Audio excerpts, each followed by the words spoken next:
y tenemos un tema que es apasionados, y yo quiero dejarle una palabra esta tarde, que usted quede apasionado por la palabra, que usted como que le despierte el deseo de estudiar, de leer la Biblia. ¿Usted sí lee la Biblia o no? ¿O sabe más de novelas? Lea la Biblia. ¿Quiénes han leído la Biblia siquiera una vez de pasta a pasta? Ah, bueno, 2 veces. Eso, 10 veces.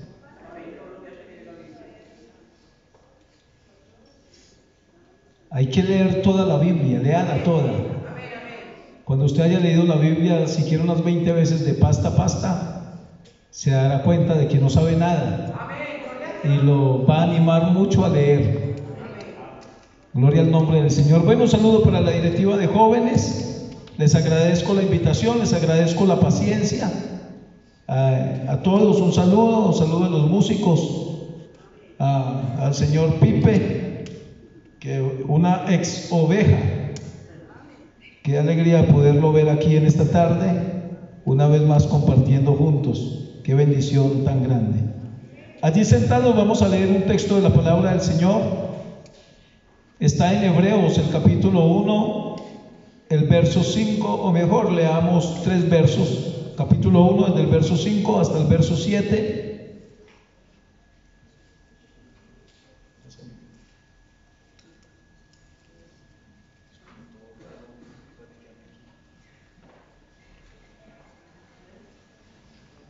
Los que no han encontrado, me permito leer. Porque a cuál de los ángeles dijo Dios jamás: mi hijo eres tú, yo te he engendrado hoy, y otra vez yo seré el padre y él será mi hijo? Y otra vez, cuando introduce al primogénito en el mundo, dice: adórenle todos los ángeles de Dios. Ciertamente de los ángeles dice: el que hace a sus ángeles espíritus y a sus ministros llama de fuego. Leamos el verso 8. Mas del Hijo dice: tu trono, oh Dios, por el siglo del siglo, cetro de equidad es el cetro de tu reino. No creo que tengamos mucho afán, así es que tengo unas preguntas, si de pronto alguien se atreviera a responder. ¿Por qué el Señor, para salvarnos, tuvo que sacrificarse en una cruz? ¿Por qué nos salvó a través de la muerte? Diga cualquier cosa. Yo diría pues que porque en ese tiempo los crucificaban, morían así. Bueno, gracias hermana, pero no hablo de la forma, aunque la pregunta sí dije la forma. Hebreos dice, estoy almacenando cosas. Hebreos dice, ¿cómo es que se me olvidó su nombre? Hermano Esteban. El hermano Esteban dice que sin derramamiento de sangre no hay remisión de pecados. Sería como la respuesta inmediata para decir: ¿por qué murió el Señor para salvarnos? Porque sin derramamiento de sangre no hay remisión de pecados. Resuelto. Pero ¿por qué sin derramamiento de sangre no hay remisión de pecados? ¿Por qué no nos salvó de otra manera? ¿Por qué no llamó a alguien y dijo: Amparo, te salvo ya? Voy a escoger un pueblo porque yo soy Dios y ya. Él podría hacerlo. ¿Ustedes creen que tiene poder para hacer eso? ¿Ustedes creen que el Señor tiene poder para llamar a alguien y cambiarle toda la vida así, los pensamientos y todo? Y arrancarle los vicios, las mentiras, y transformarlo de la noche a la mañana. Él tiene poder. Sustenta todas las cosas con la palabra de su poder. El hermano allí, el hermano Rafael, creo, mencionó, él dijo que propósito. Sí, él tenía un propósito, pero la pregunta es: ¿por qué? ¿Por qué así? ¿Por qué no nos salvó de otra manera? ¿Usted no ha pensado en eso? Si Él es Dios, ¿por qué tanto sacrificio? ¿Dónde se originó el pecado? En términos generales, voy a cambiar la pregunta para no confundir a nadie. ¿Dónde se originó el mal? en el cielo, y dentro del cielo en el corazón del querubín grande protector. La Biblia nos habla de ángeles, nos habla de arcángeles. No, nunca he leído arcángeles en la Biblia, pues todos nos imaginamos que sí, pero la Biblia menciona el arcángel Miguel, y siempre que lo menciona en singular. No sé si hayan más, pensemos que hay más. Arcángeles, querubines sí menciona. También habla de serafines, ¿cierto? Y en Isaías dice que cada uno tenía 6 alas, con 2 cubrían sus rostros, con 2 cubrían sus pies, con 2 volaban y no paraban de decir santo, santo, santo. Bueno. Antes de que existieran los ángeles, ¿quién estaba? Dios. ¿Quién creó los ángeles? Si Dios no crea los ángeles, ¿existirían? ¿Usted cree que Él es el creador de lo visible, visible e invisible, sean tronos, principados, potestades? ¿Quién hizo los querubines? Dios. ¿Quién hizo los serafines? ¿Quién hizo todo lo que existe? Dios. ¿Quién hizo al querubín grande protector? Y lo vistió de toda piedra preciosa. Y la Biblia describe las piedras preciosas con las que lo vistió, ¿sí o no? De toda piedra preciosa era tu vestidura: jaspe, cornalina, topacio, jacinto, berilio, ónice, carbunclo, esmeralda y cobre. Cobre no. Lo cierto del caso es que menciona una cantidad de piedras preciosas que existen ¿en dónde? En la tierra. En lo personal creo que la forma en que fue vestido el querubín sobrepasa esa descripción, sino que se describe un lenguaje humano para intentar describir cómo estaba vestido el querubín, es decir, vestido con excelencia. La Biblia dice que era perfecto en todos sus caminos desde el día que fue creado. Pero se halló en él ¿qué? Maldad. ¿Por qué se halló maldad en el lucero, hijo de la mañana? En esencia quería ser semejante al Altísimo. Oiga, la Biblia habla de las contrataciones del diablo. Empezó a hacer contrataciones, a convencer. ¿Y cuántos ángeles convenció de que lo adoraran a él? O no hablemos de cuántos, porque usted no sabe y yo tampoco. Pero ¿qué porcentaje convenció? La tercera parte. Los ángeles se cuentan por millares de millares de millares. Y él convenció la tercera parte. ¿Quién hizo el querubín? Dios. ¿Y el querubín pecó? Dios lo sabe todo, ¿sí o no? Si él pecó, Dios se dio cuenta cuando el corazón se le dañó. Porque el Señor no lo detuvo, porque le dejó hacer todo lo que hizo. ¿Por qué me preocupa las grabaciones? Pero bueno, no edite nada de lo que yo diga. Escúcheme esto. ¿Por qué el Señor no eliminó el querubín cuando pecó? ¿Quién es nuestro enemigo? ¿Ustedes creen que el diablo ha destruido ministerios? Amén. Familias. Amén.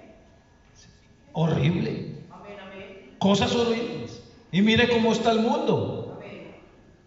Porque el Señor, cuando el querubín pecó, no lo changoneteó y ya. La changoneta celestial. Adiós querubín, ya no hay problema. ¿Usted no ha pensado en eso? Si no ha pensado en eso, yo lo pongo a pensar. Yo lo pongo a pensar aquí en nuestro medio para que no lo pongan a pensar en otro ambiente. Los movimientos ocultistas están demandando constantemente que Dios es injusto. Y si Dios lo sabe todo, y si Dios es todopoderoso, y Dios por qué permitió, y Dios por qué esto, y Dios tal cosa. Si Él fue el creador de todo y en lo que creó sucedió el problema, ¿de quién es el problema?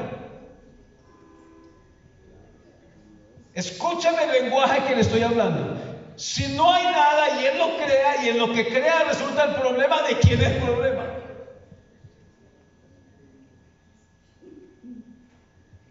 ¿Le da miedo decir? Da miedo, ¿cierto? Porque somos reverentes. Pero lo estoy encerrando y no tiene cómo responderme. El querubín no existía. Dios lo creó y se dañó. ¿Quién lo creó? ¿De quién es el problema?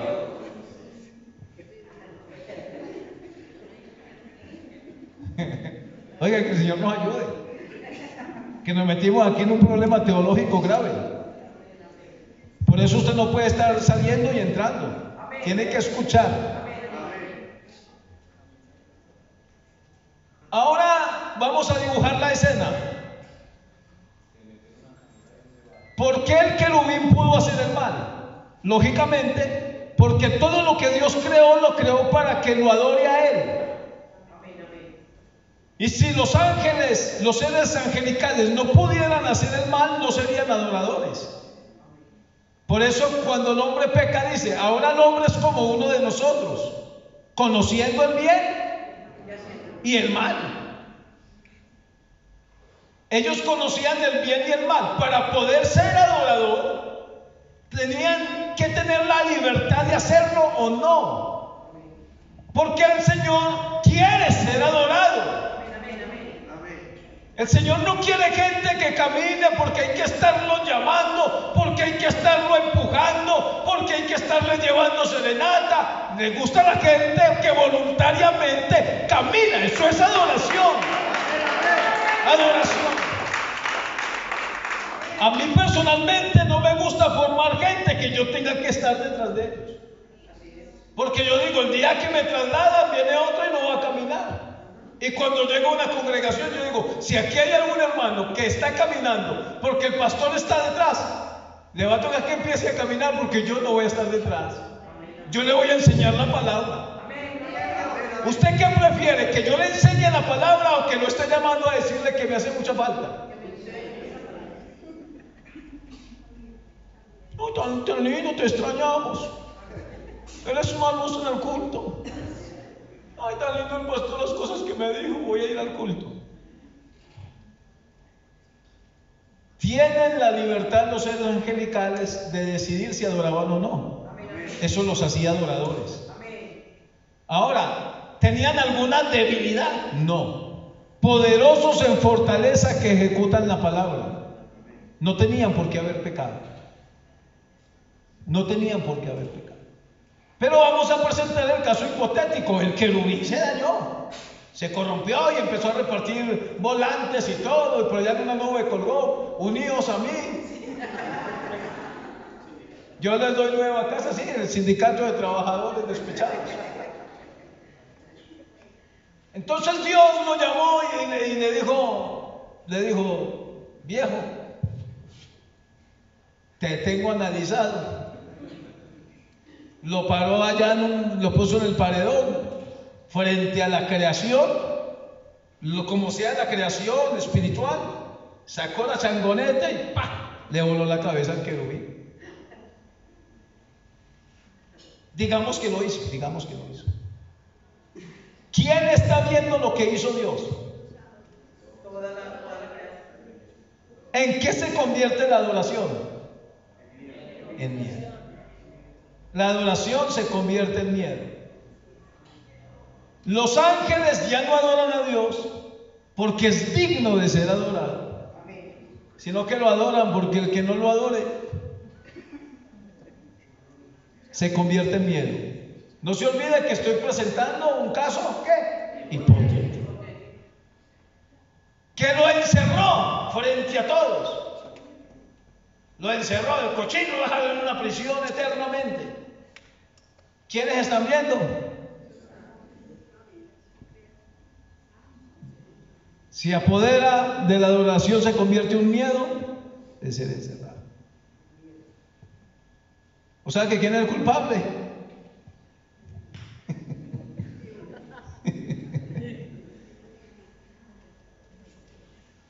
La Biblia dice, en respuesta a mi hipótesis tan rebuscadas que me rebusco feo, la Biblia dice que los ángeles los hizo ser Dios eternamente y para siempre, y les puso ley que no será quebrantada. Desde que Dios hizo los ángeles, son eternamente y para siempre. Los ángeles no mueren. Así es que no había forma de matarlos.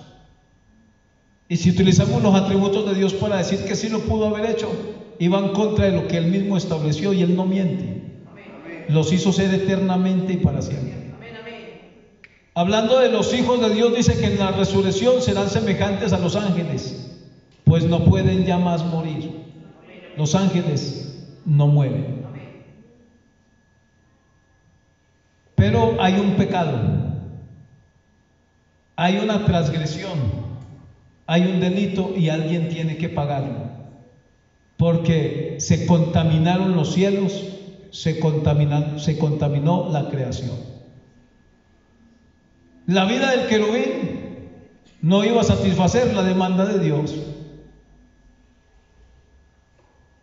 Él es digno de ser adorado.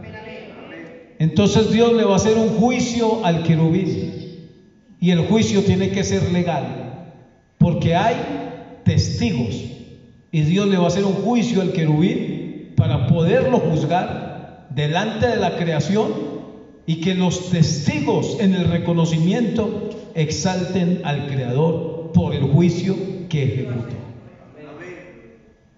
Y no haya miedo, sino adoración.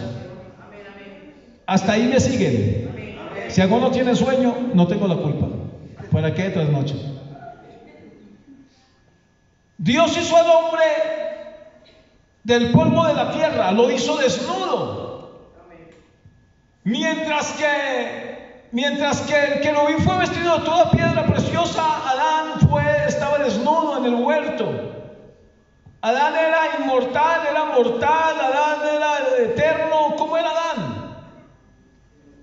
Díganme alguna cosa. Oiga, que gente que no dice nada.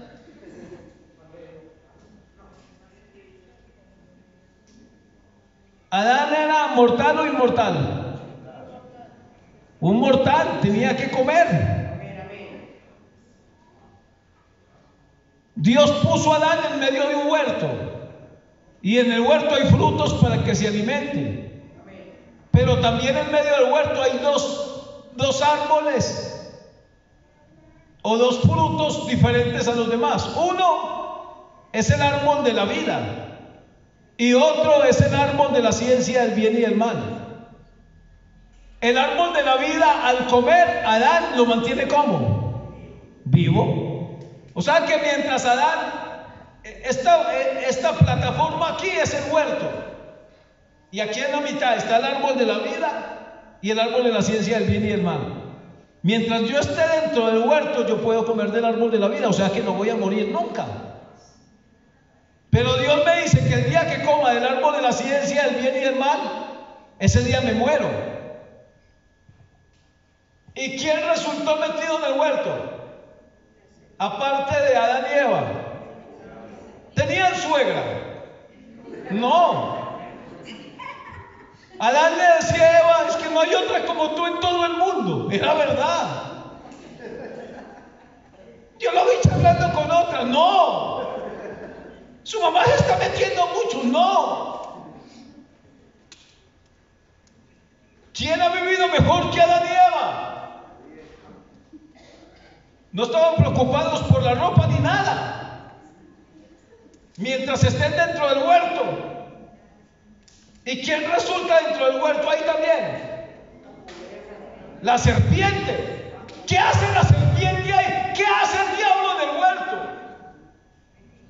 ¿Por qué Dios lo dejó meter allá? Para engañar al hombre y luego culpar al hombre. Es que porque pecó. Yo lo estoy encerrando antes de que otro lo encierre. ¿Por qué Dios dejó entrar la serpiente al huerto? ¿Y qué necesidad tenía de probarlos? ¿Por qué no le puso el árbol de sí ya? ¿Por qué un palo ahí? ¿Qué cosas son?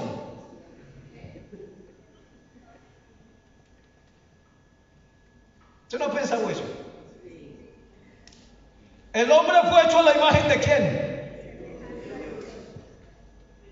A la imagen de Dios fue hecho. ¿Qué quiere decir eso? Cuando habla de la imagen de Dios, ¿qué quiere decir?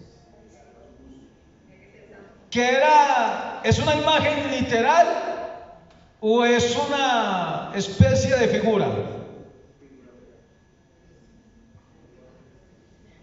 ¿Ustedes no creen que Dios hizo al hombre a su imagen literalmente?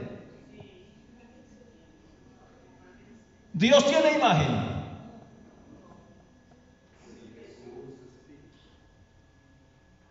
Dios tiene imagen, la Biblia dice. Así a usted no le guste, la Biblia dice. ¿A quién dijo que Jesús? Cuando salgamos de acá le reclaman los muchachos, así sea que lo inviten a tomar agua. Yo no puedo invitar a costillas de ellos. La única imagen de Dios en la Biblia es Jesús. No habla de otra imagen.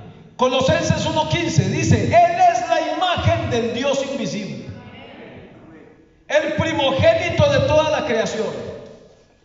Jesús es la imagen de Dios invisible.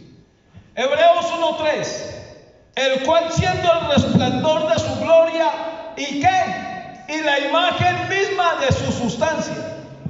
Jesucristo es la imagen misma de la sustancia de Dios.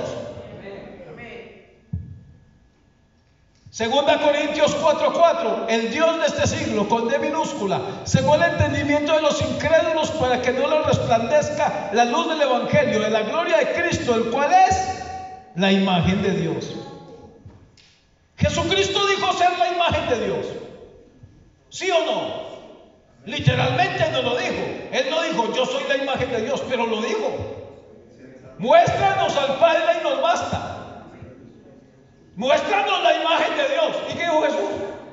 El que me ha visto a mí ha visto al Padre. Ver a Jesús es ver a quién. Es ver a Dios. ¿Cuál es la imagen de Dios en la Biblia? La única imagen de Dios en la Biblia es Jesucristo. No hay más. Cuando veo el rostro de Jesucristo estoy viendo la imagen de Dios. Él es espíritu y su única imagen es Cristo. Los que lo vieron a Dios, la imagen de Dios.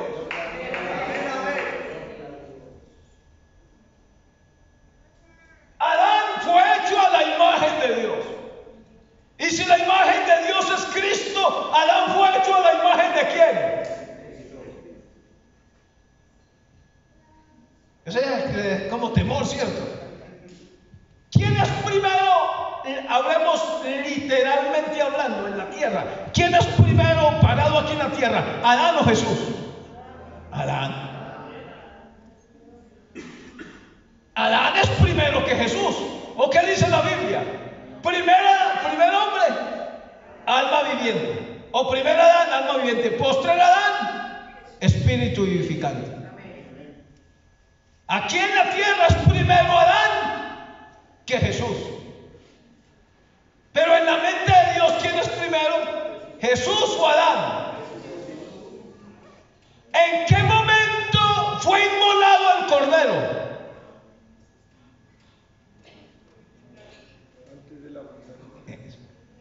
Él fue inmolado desde antes de la fundación del mundo. ¿Lo ha leído o no? ¿Cómo fue inmolado desde antes de que estuviera Adán? El sacrificio de la redención estaba ya antes de poner Dios a Adán en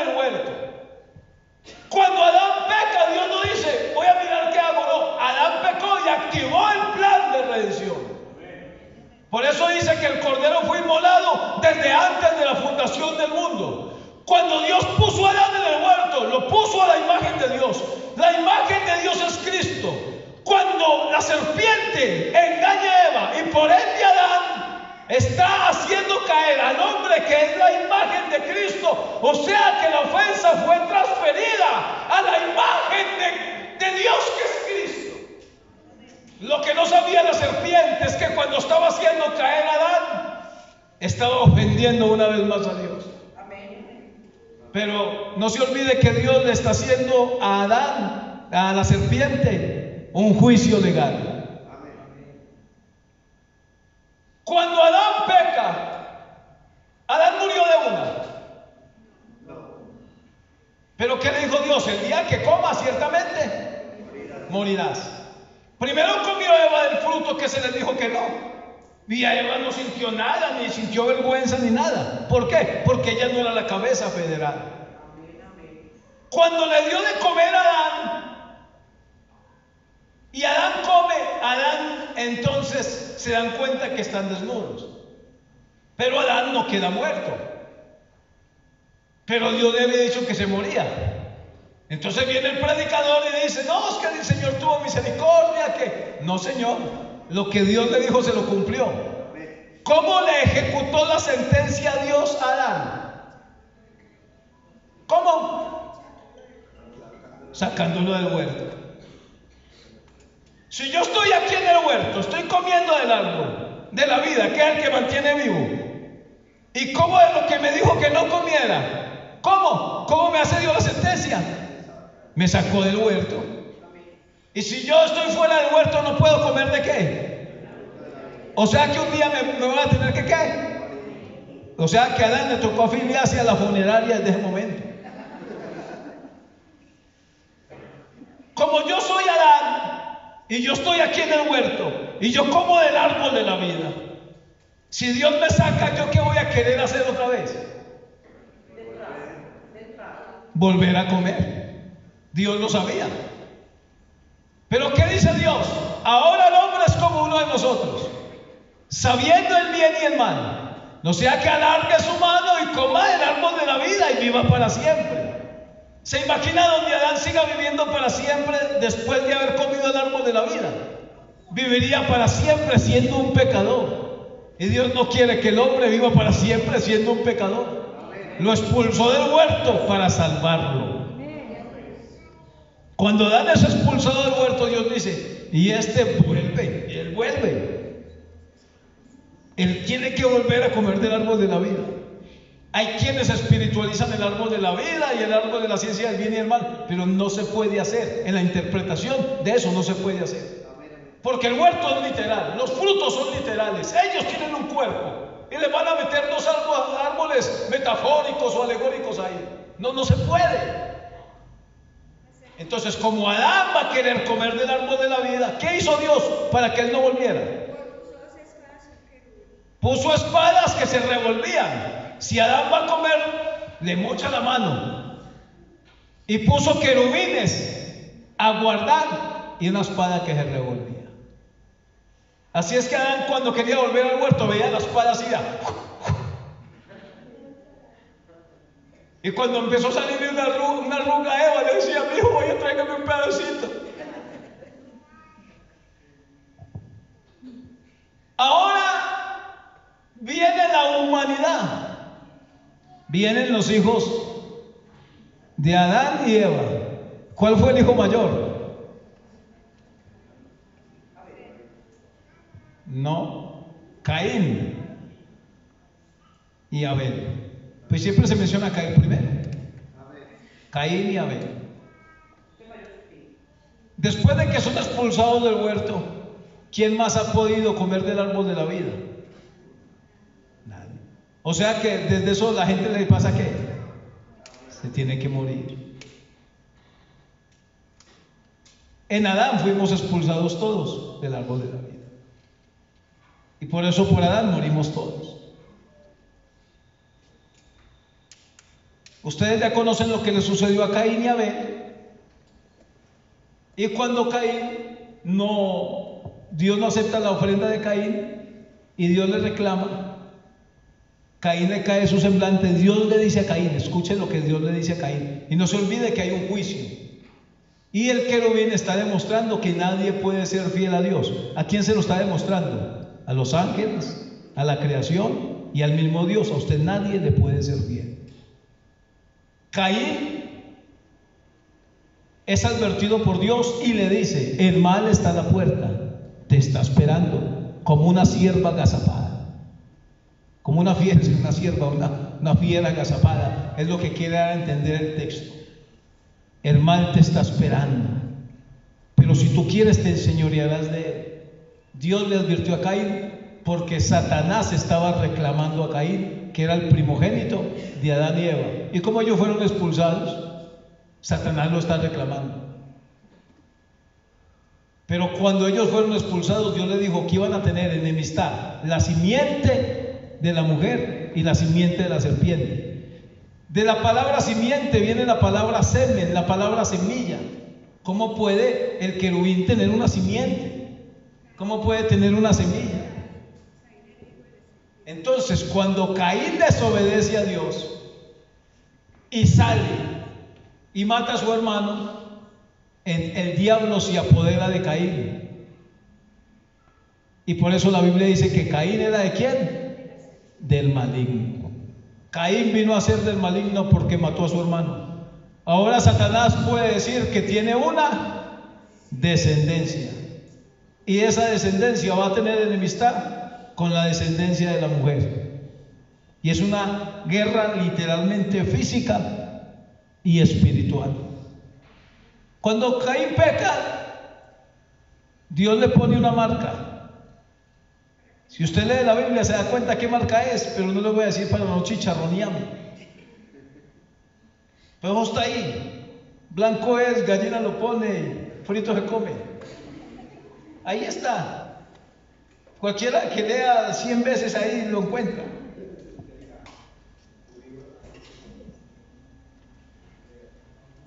¿Usted sabe qué marca le puso Dios a Caín? No. Ahorita se ganó un punto. Con esta perdió ese punto y le quitamos 5 más. O sea que está menos 5. Con otras 5 buenas se empareja. No, el judío errante es un término religioso que escuchamos toda la vida.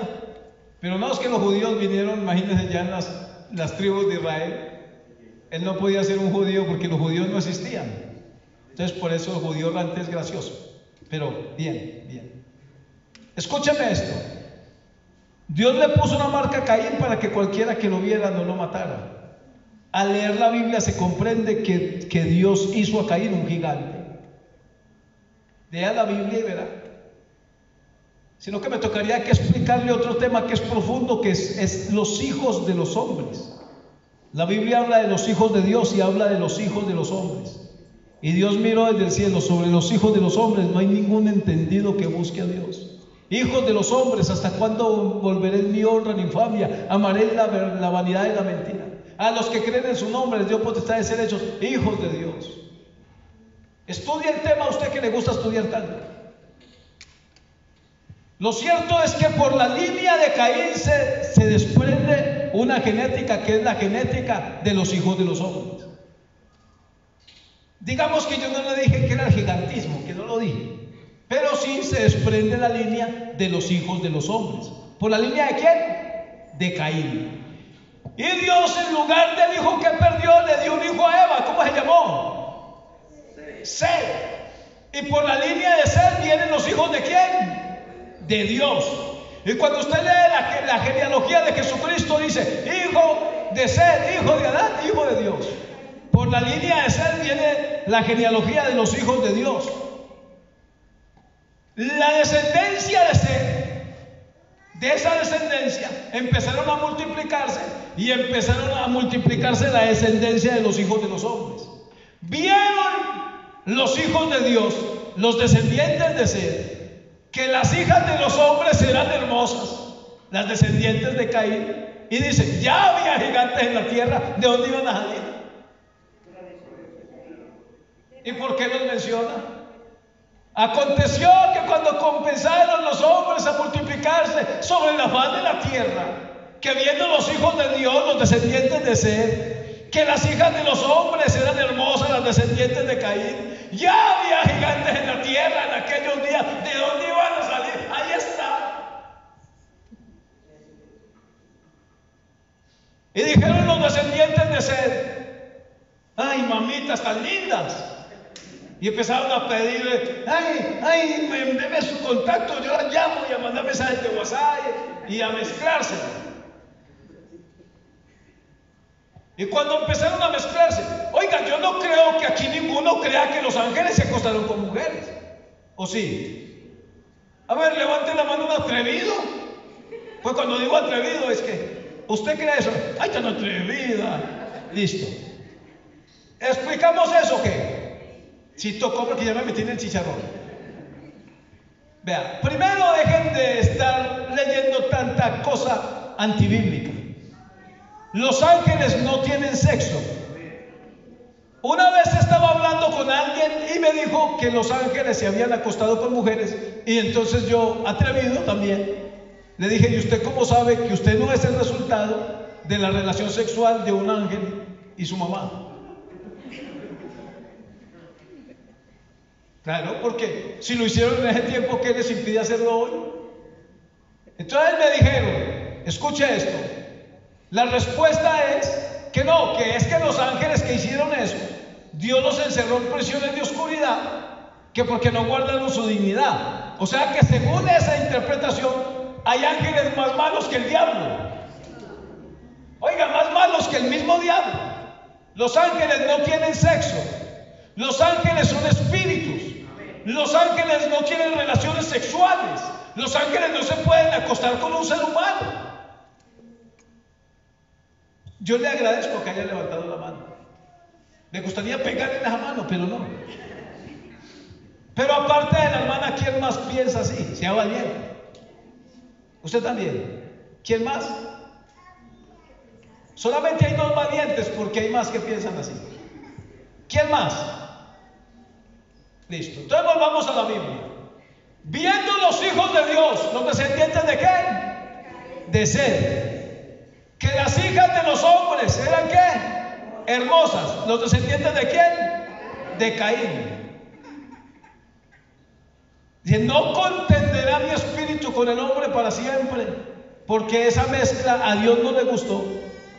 Y dice: serán sus días 120 años. El hombre vivía un promedio de 930 años, ahora se lo bajó a 120. Y después del diluvio, la longevidad del hombre se vino a pique. Y está demostrado científicamente que el tope de un ser humano es de 120 años. Si le juega sucio al cementerio, no vive más de 120. Porque Dios lo dijo.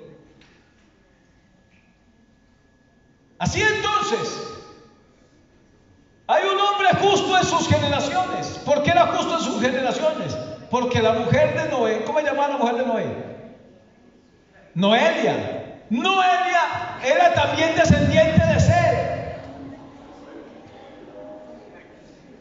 Tanto Noé como su esposa eran descendientes de Seth. Noé no se mezcló, y por eso dice la Biblia que era justo en sus generaciones. Y Dios llamó a Noé a los 500 años, y desde su llamamiento hasta entrar al arca pasaron 100 años, cuando vino el diluvio. No sabemos de dónde se consumieron las mujeres Sem, Cam y Jafet, pero por la descendencia, la mujer de Cam era descendiente de Caín. Porque de la mujer de Cam vienen los cananeos, los amorreos, los filisteos y todos los feos, y los gigantes, descendientes de Anak, y los gigantes de Jebús, y los caftoreos, y los gigantes, descendientes de Cam, uno de los hijos de Noé. Porque Noé fue justo, no se mezcló, pero no sabemos sus hijos. Por la línea de Seth, entonces viene Abraham. Pero no se olvide que cuando Noé salió del arca, ¿qué fue lo primero que hizo? Oiga, puso un casete de Darío Gómez. Y como estaba viendo tanto, que vio tanto muerto, puso: nadie es eterno en el mundo. Se metió una rasca y estaba tan borracho que se quitó la ropa y todo. Y viene entonces la maldición sobre Cam, por lo que hizo Cam. ¿Y quién está viendo el juicio que le están haciendo? Noé fue fiel. Abraham, ¿usted cree que Abraham pecó o no? Abraham pecó. ¿Quién fue el hombre conforme al corazón de Dios? David. ¿Pecó David? ¿Le quitó la mujer a un amigo? ¿La embarazó? Y como dijo, como todavía no se ha investigado bien lo del ADN, vamos a meterle, como dicen por ahí, al sosiego a Urias. Y como Urias no copió, le mandó un jurado el voto. Gravísimo lo que hizo David. Oiga, ¿y con quién mandó la carta para que mataran a Urias?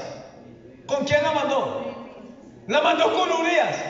Una carta que decía, hijo, póngalo junto al muro y apenas está ahí, abran ustedes, no le que defiendan. Y Urias, fiel a Dios, fiel a David, fiel a Joab, llevó la carta y murió. Salomón, el hombre más sabio. Cuando yo estaba viejito, todas esas julanas, ¿cuántas mujeres tenía? 1000. A mí me manda una sola, hace conmigo lo que quiera.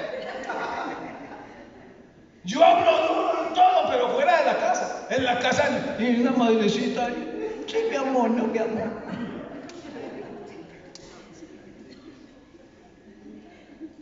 A Salomón lo cogieron sus mujeres y lo pusieron a adorar a estatuas, a Moloch, a Astoret, a Astarot. Está bien que me corrijan eso. Es que mi lenguaje es muy limitado. Yo no sé cómo predicar. Háblame de un grande. El profeta Elías pecó. Así Dios se lo haya llevado en un carro de fuego. Pecó. Eliseo pecó. La Biblia habla de un hombre varón perfecto, recto, temeroso de Dios y apartado del mal, que tiene 10 hijos. ¿Quién es?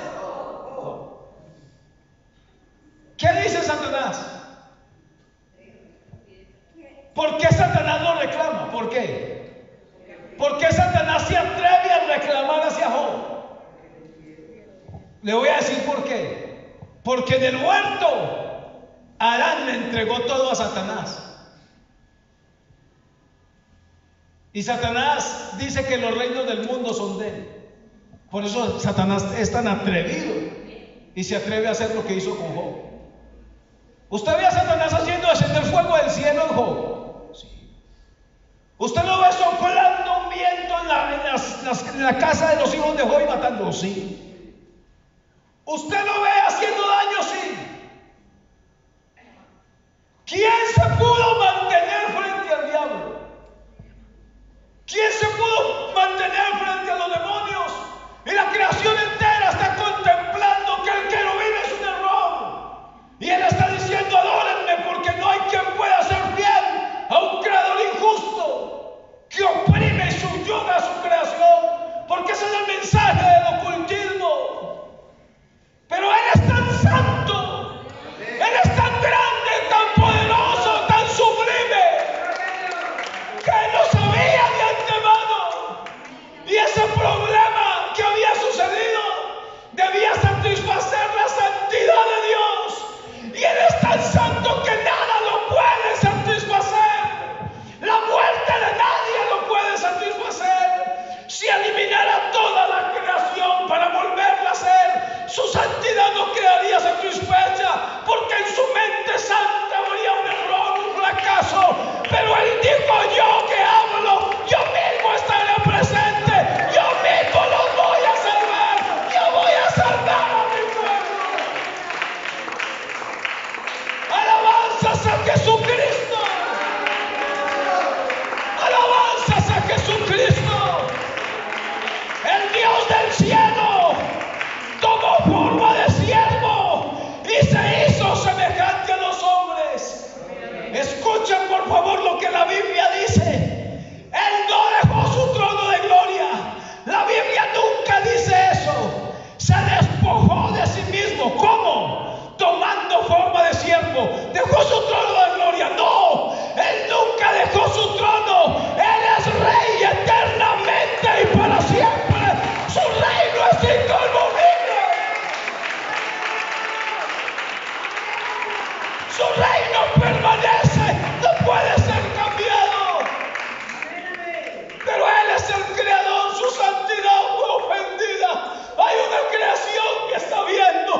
diciendo, entonces dicen que el problema es mío, entonces yo lo soluciono. Mi santidad nada la llena, yo mismo lo pago, yo mismo. Él es santo en toda la plenitud de la palabra. Cuando hablamos de la obra de Cristo en relación a nosotros, decimos: Cristo murió por mí en la cruz. Es verdad, se entregó por mis pecados. Pero hermano, esto es más profundo. El pecado es de origen celestial. Y en la Biblia en la cruz fueron purificados los cielos y la tierra. Por eso dice: por cuanto los hijos participaron de carne y sangre, Él también participó de lo mismo. ¿De qué? De carne y sangre, para destruir por medio de la muerte, porque Él es Dios y no muere. Pero usted hizo un cuerpo que sí pueda morir, porque el pecado requiere una vida que satisfaga a Dios, y no hay vida que lo satisfaga sino su propia vida. Aleluya. Aleluya. Y el juicio tiene que ser legal. El juicio tiene que ser legal. Así entonces, te participó de lo mismo. Dice la Biblia: ¿para qué? Para destruir por medio de la muerte. ¿A quién? Al que tenía el imperio de la muerte. Esto es al diablo.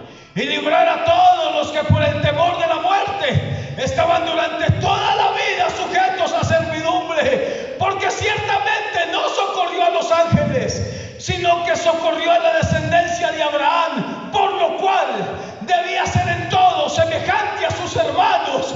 El Dios del cielo se hizo mi hermano para venir a ser misericordioso, fiel sumo sacerdote en lo que a Dios se refiere, para expiar los pecados del pueblo. Por cuanto Él mismo padeció siendo tentado, es poderoso para socorrer a los que son tentados. Así es que somos hijos de Dios. Somos hijos de Dios y es legal que seamos hijos de Dios en esta tarde. Oh, yo quiero que alguien lo alabe esta tarde.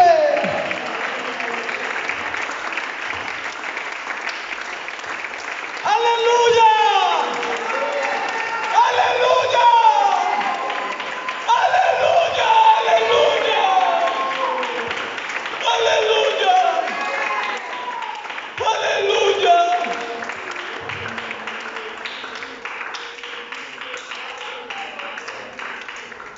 Está bien. El diablo los enfrentó a todos a través de toda la historia. Nunca nadie le pudo hacer frente. El aguijón de la muerte es el pecado, y el poder del pecado, la ley. La ley terminó de ejecutar al hombre al señalarle su maldad. Y cuando el hombre muere, la muerte lo detiene, porque hay acusaciones contra él. Cuando Jesucristo inició su ministerio público, Satanás le salió al encuentro y le dice: todo esto te daré, los reinos del mundo, si postrado me adoras, porque a mí me han sido entregados. Me los entregó Adán en el huerto, y a quien quiero lo doy. Está tentando a Dios en su humanidad, pero Él le dice: no tentarás al Señor tu Dios. Usted pensó que conmigo era como con los demás. Porque en el momento que fue ofendida la imagen de Dios, inmediatamente fue transferido a la imagen de Cristo. Hermano, Dios tenía un juicio legal sobre el diablo. Un juicio legal. La santidad de Dios necesita ser satisfecha, y los ángeles están mirando lo que está sucediendo. Para uno morir necesita ser descendiente de Adán, haber sido expulsado del huerto. Y para que la muerte lo retenga, tiene que haber pecado. Jesucristo no es descendiente de Adán. Se metió en la genealogía de Adán, pero no es descendiente de Adán. Jesucristo dijo: ustedes son de este mundo, yo no soy de este mundo. Ustedes son de abajo, yo soy de arriba. ¿Ustedes creen que a Jesucristo le podían quitar la vida? ¿Ustedes creen que Jesucristo necesita entrar al huerto y comer de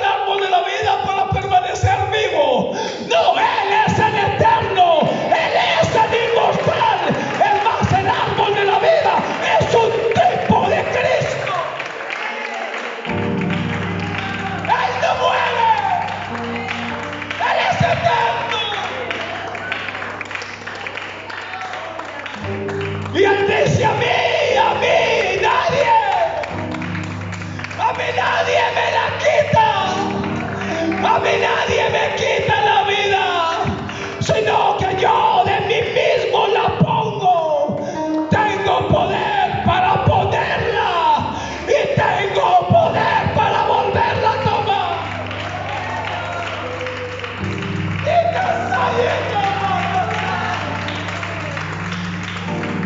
Así es que esta tarde somos hijos de Dios y es legal.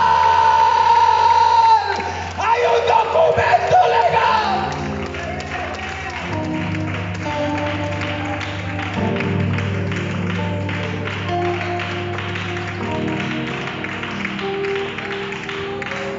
No se olvide que hay un juicio y en el tribunal hay testigos.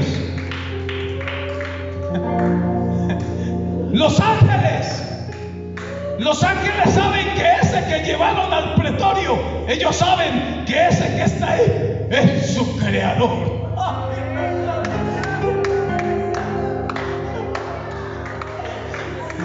Los ángeles saben que él no puede ser arrestado, pero lo ven arrestado. Cuando vienen por él y le dicen: ¿a quién buscan? A Jesús Nazareno. Y él medio les habla como Dios y de yo soy. Todos retrocedieron y cayeron. Las huestes demoníacas, todos, y los que estaban allí cayeron. Y solo hubo uno que estuvo de pie. Pero luego, como cordero, habló: yo soy, y lo arrestaron. Los ángeles, que son testigos del pecado celestial, de la maldad que hubo en los cielos, y que también fueron invitados a unirse al querubín, están viendo a su creador diciendo: este es nuestro Dios.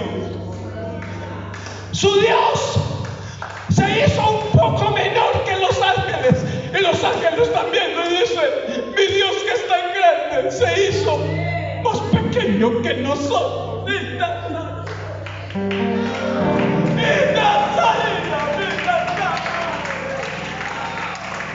¿O no dice eso la Biblia?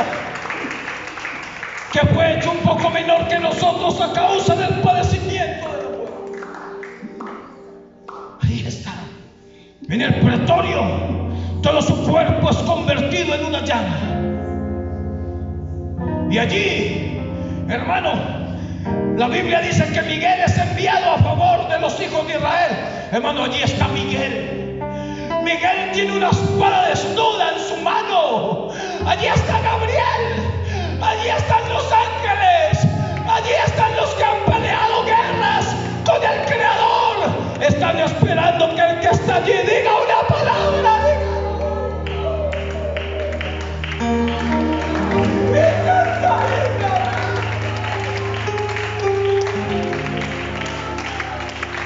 Si Jesucristo dice una palabra,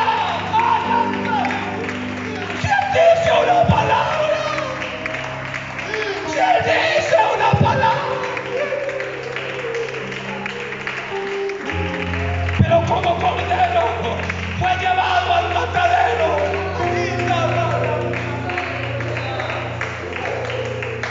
Los ángeles son testigos.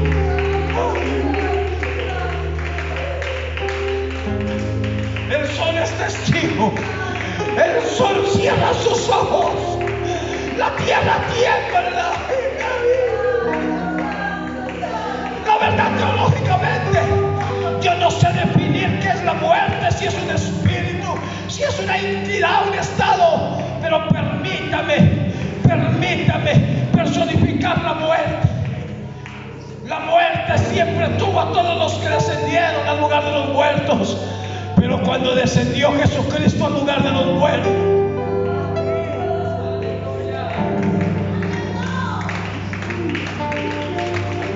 miró a la muerte a los ojos y le dijo: muerte, muerte, yo seré tu muerte.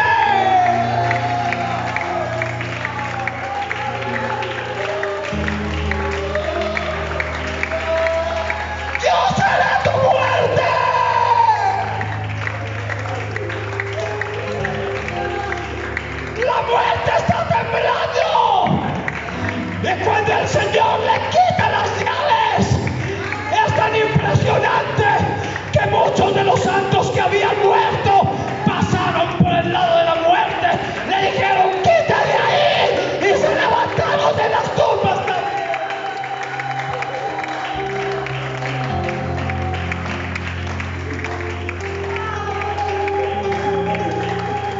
Yo quisiera pedirle a alguien que alabe al Creador.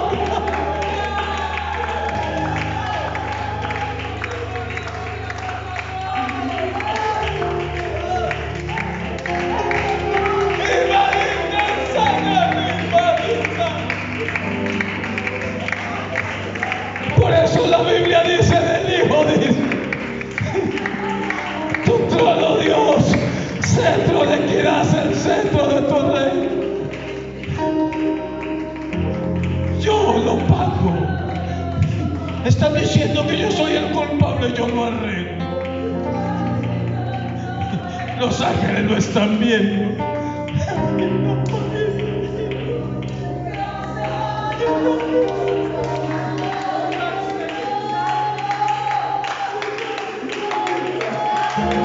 Por eso no hay diablo que detenga esta iglesia, y no hay diablo que detenga esta juventud, y por eso hay todo el poder en el nombre de Jesús esta tarde.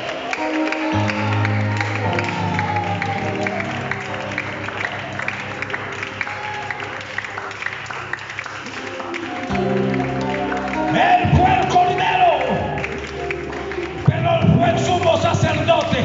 Él es el sumo sacerdote que lleva la ofrenda, pero él es la ofrenda y él es quien recibe la ofrenda.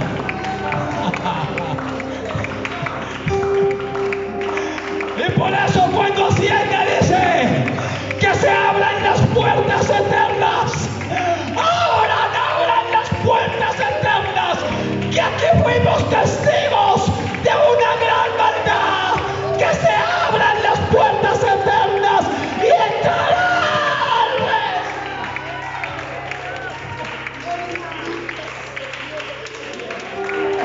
¿Quién es este Rey de Gloria?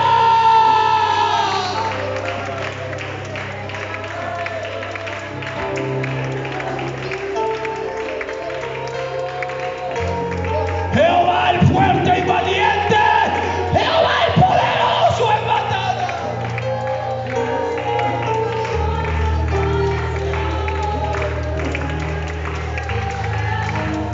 Y por eso yo puedo hablar en lenguas. Y por eso usted puede hablar en lenguas esta tarde. Porque usted es hijo de Dios y es legal. Es tan legal que en el cielo está escrito mi nombre. Allá estoy escrito. Allá estoy escrito. Es legal.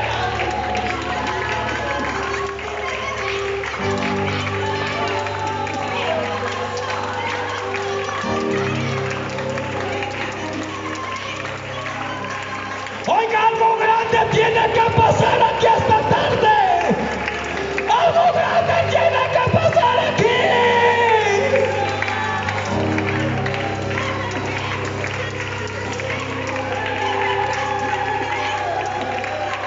Por eso el más pequeño aquí, el más pequeño, el más débil, se levanta esta tarde y invoca el nombre de Jesús.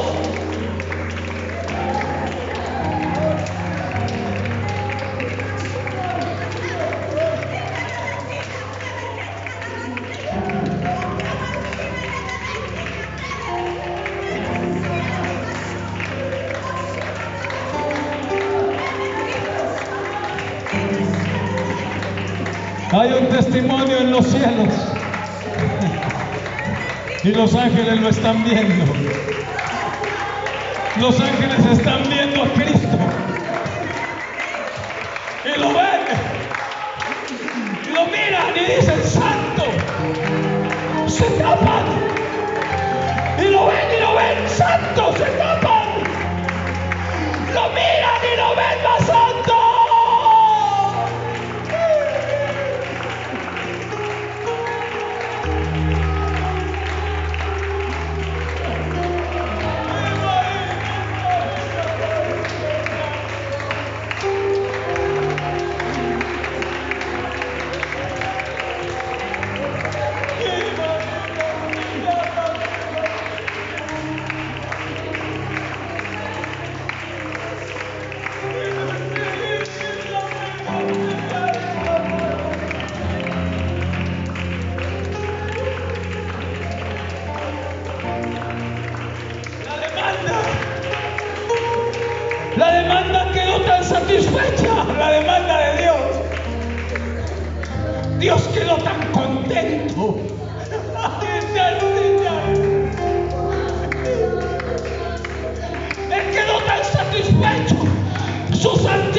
llenó y derramó de su Espíritu Santo. Y desde Pentecostés hasta hoy hay Espíritu Santo en esta iglesia.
Yo sé que ustedes tienen un horario.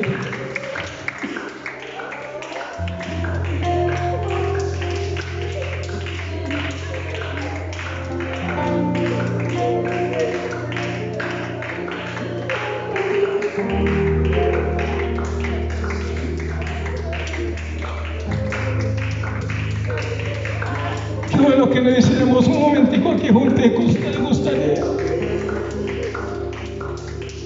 Venga, hagámonos juntos aquí un ratito. Si alguien está peleando con una pasión, con un vicio, con una trampa del diablo,